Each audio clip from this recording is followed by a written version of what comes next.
Welcome to my kusina. Magluluto ako ngayon ng long soup dito sa Hong Kong. So ipapakita ko po yung mga ingredients ko.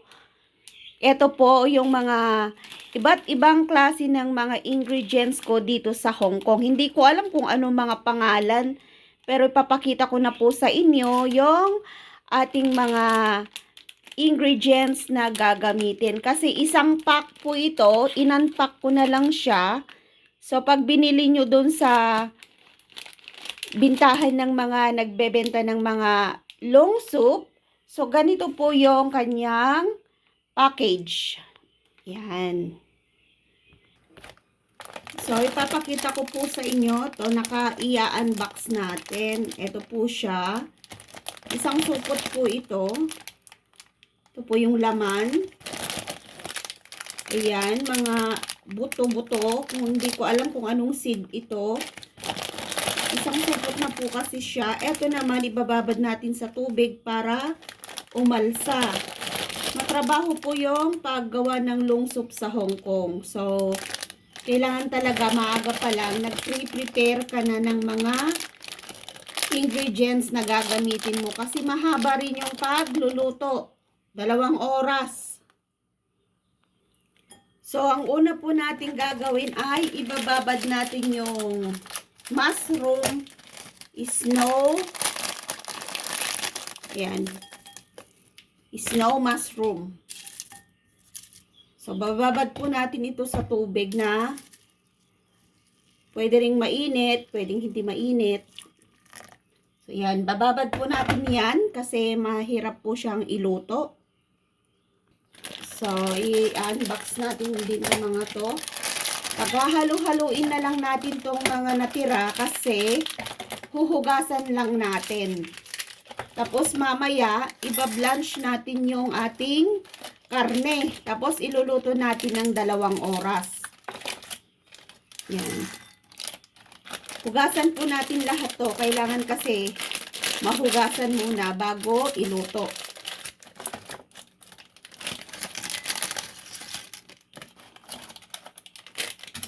So, yan po lahat yung mga ingredients natin.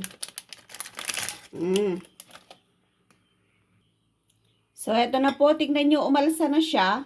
Ayan, lumaki na siya. Kanina, ang liit-liit. Ngayon, umalsa na siya. So, ngayon, huhugasan na natin yung karne ng baboy. Hugasan po natin yung karne ng baboy at i-blanch natin bago natin iluto dun sa lutuan ng long soup.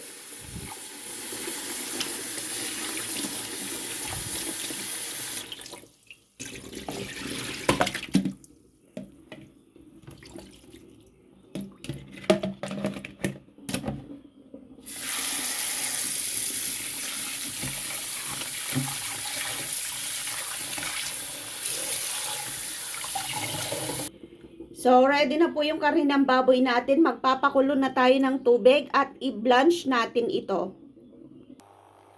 So, i-blanch na natin to. Nagpakulo na ako ng tubig sa takore para madali na lang siyang kumulo. Tapos dito natin ilalagay yung ating karne ng baboy.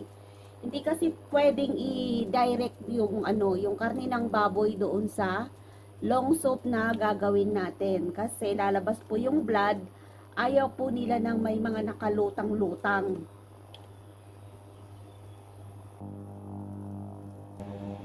So yan, kumukulo na yung ating tubig. Iba-blanch lang natin to.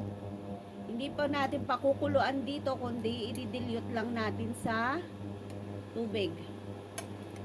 Yan, pwede na siyang tanggalin. Ayun o, nakikita nyo yung mga puti-puti doon. Yun po yung lulutang pag magpapakulo ka na ng soup. So, tanggalin din natin siya at magbo-boil na tayo ng lulutuan natin ng long soup. So, eto po yung gagamitin natin na lutuan, malaki. Yan, on natin yung ating stove. So, lalagyan po natin ng 2 liter.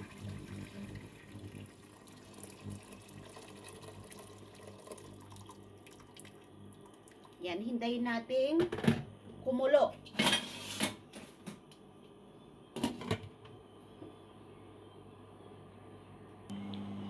So, eto na po lahat yung ating mga ingredients. Ayan, na-dilute na natin yung ating karne. At saka, nababad na rin natin tong snow mushroom. So, eto, huhugasan po natin.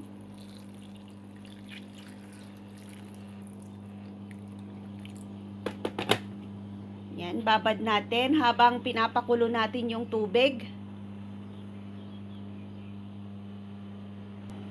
So, eto, lumaki na rin siya.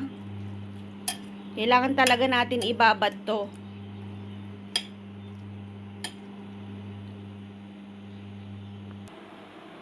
So, habang hinihintay po natin yung pagpapakulo natin ng tubig, yan, si-selfie muna tayo dito at hinihintay natin yung ating water at 2 hours po talaga yung hihintayin natin para maluto yung ating long soup. So, maaga po akong nag-prepare at nagluluto para pagdating nila amo, pwede na silang uminom. Sana po ay nag-i-enjoy kayo sa ating mga binabahagi dito sa bahay namin. So, yan na po. Nag-start na siyang kumulo. Lalagay na natin lahat yung ating mga ingredients. So, doon po natin bubuksan para hindi sumingaw dito sa ating phone. So, ilalagay ko na po lahat yung ating karne. Itong mga ingredients natin. 2 oras po ito ha. Napakukuluan natin. Ayan, 3 piraso. Tapos eto, ida-dry natin dito. Tanggalin natin yung kanyang tubig. Yan. Ay, huli natin lalagay yan. Ito muna.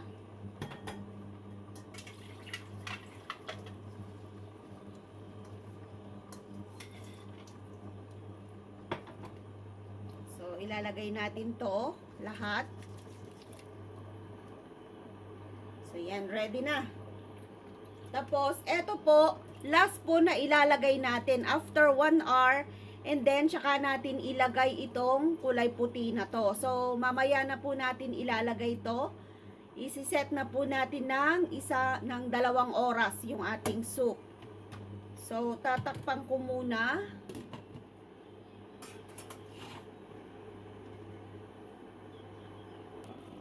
So, ganyan po yung itsura pag iluluto mo pa lang. Hindi pa siya malapot. Mamaya, after 2 hour, kulay puti na po yung sabaw niya at saka malapot na po yung kanyang tubig. So, ita-timer na natin to kasi pinapakuluan natin ng malakas ng 20 minutes. And then, ilolo fire natin ng after 20 minutes. So, ita-timer muna natin ng 20 minutes para sa big fire.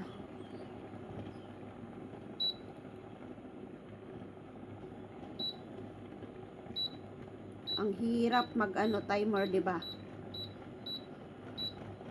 Ayan, 20 minutes muna yung big fire niya. Mamaya hihinaan natin. Doon natin isi-set ng 2 hours para sa long soup na tinatawag nila dito sa Hong Kong. So, sana po ay nasundan nyo yung ating pagluluto dito. So, babalikan ko po kayo after matapos yung ating timer ng malakasang boiling.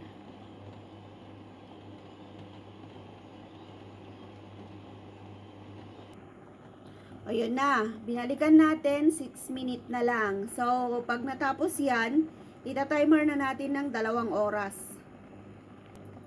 So, ayan na po, natapos na po yung 20 minutes na malakas. So, ipupunta na natin sa low fire.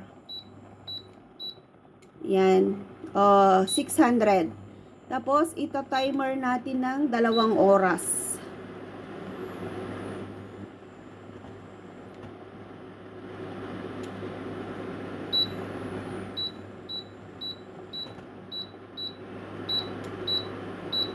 Yan. 2 oras. So, balikan natin after 2 hours. Kaya lang, balik-balikan natin. Baka, syempre, electric po yung nilulutuan natin. Kailangan talaga nating balik-balikan yung niluluto natin. So, ipapakita ko na po sa inyo kung gaano yung pagbulwak ng ating soup. So, ganito na lang siya. Hindi po siya malakas na malakas. Ayan lang po yung kanyang pagboboil. Yan, bumubulwak-bulwak siya ng konti-konti. So, makikita nyo may pabugso-bugso siyang bulwak. Ganyan po yung kanyang bulwak hanggang matapos yung 2 hours. So, lahat ng mga ingredients niya ay umalsa na. So, balikan natin after 2 hours.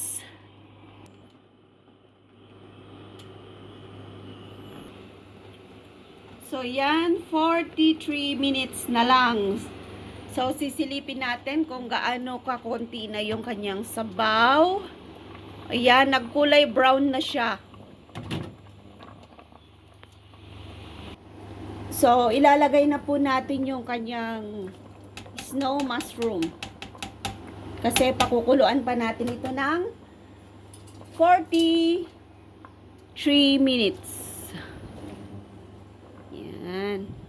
Sarap. Kunti na lang yung sabaw niya. Malapit na siyang maluto. Ayan o. Oh, so yummy. So, takpan ulit natin.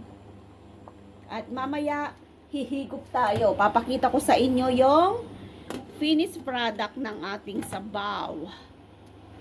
Yan. Sana po ay nasundan nyo yung ating paggawa ng long soup dito sa Hong Kong. Maraming salamat po sa inyong lahat. Pasya lang po kayo sa mga upload ko. Marami na po akong naluto or marami na po akong naging tutorial ng mga cooking dito sa bahay namin. So, ayan, 1 minute na lang matatapos na yung ating sabaw.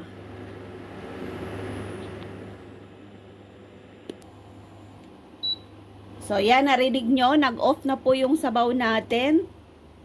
So, titikman natin yung sabaw. Ang sarap. So, eto po siya. Tingnan nyo naman. Oh, ang sarap ng sabaw niya.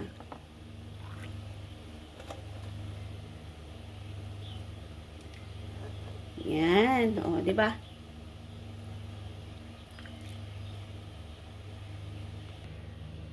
So, yan. Wow, so yummy. So, eto po yung snow fungus.